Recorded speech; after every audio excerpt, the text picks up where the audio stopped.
We'll start off with Manny Navarro from The Athletic. Manny, go ahead. Hey, Jared. Just wanted to ask you about, this challenge to Michigan State. They've got a lot of veteran offensive linemen, guys that have a lot of starts. Facing them, what they do well, and as far as their running game, what you're going to have to be prepared for this week. To be honest, I feel like that their O-line is really good, but they haven't seen anybody like us yet, so it's gonna be a challenge for them too. But I feel like their running back is really good. They all block very hard and play after the whistle and everything. Just do things that linemen should do.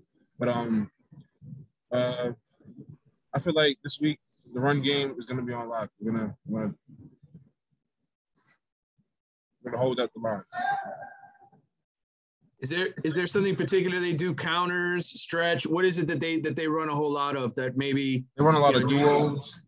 Mm-hmm. They run a lot of duos and stretch, counters. Yeah, they do all that, but mostly duos and stretch. We'll go now to Kobe Price from the Sun Sentinel. Kobe.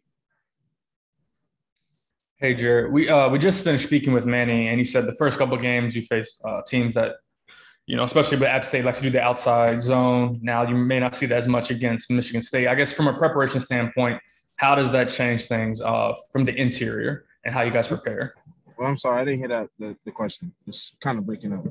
Oh, my bad. I was just asking, against App State, you guys face more of an outside zone running team. Michigan State, maybe not as much. So from an interior standpoint, how does that change how you guys prepare? How do you prepare, I guess, for the changing running game style? I feel like the interior guys on the Michigan State line are more heavy set up, like they're more heavy up top, and they're bigger and taller and stronger. They move people out the gaps a lot. But I just feel like if we just stay in our gaps, and show color in our gaps, play the run well, that they're not gonna rush for like very, very well. They're not gonna rush very well. Any more questions for Jared? Hey, Jared, I got one more for you if possible. If I could. Sorry, I didn't hit the button, the raise hand, but I apologize.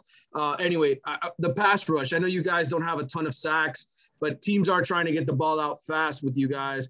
Is there a sense of disappointment at all that the sacks numbers aren't better, or do you feel good about the amount of pressure you guys are getting on the quarterback so far? I mean, we're never satisfied, to be honest, but like I know as a D-line that we're not very happy with the sack numbers, but trust and believe throughout this year that them sack numbers gonna go up.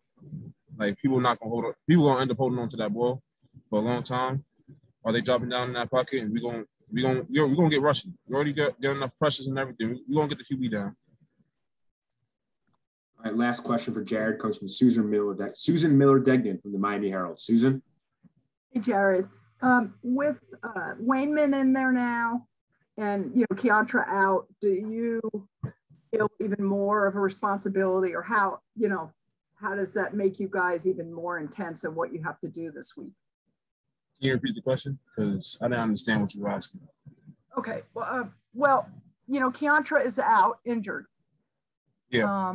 So I thought maybe you guys have kind of gotten together and said we have to come through even more this week because Wayman hasn't played as much. To be honest, I feel very confident in our backside. We're gonna get it right. Yeah, Wayman's gonna fill up. Is gonna do everything that needs to be done. To be honest, so there's no lack of anything. It's just the next man up.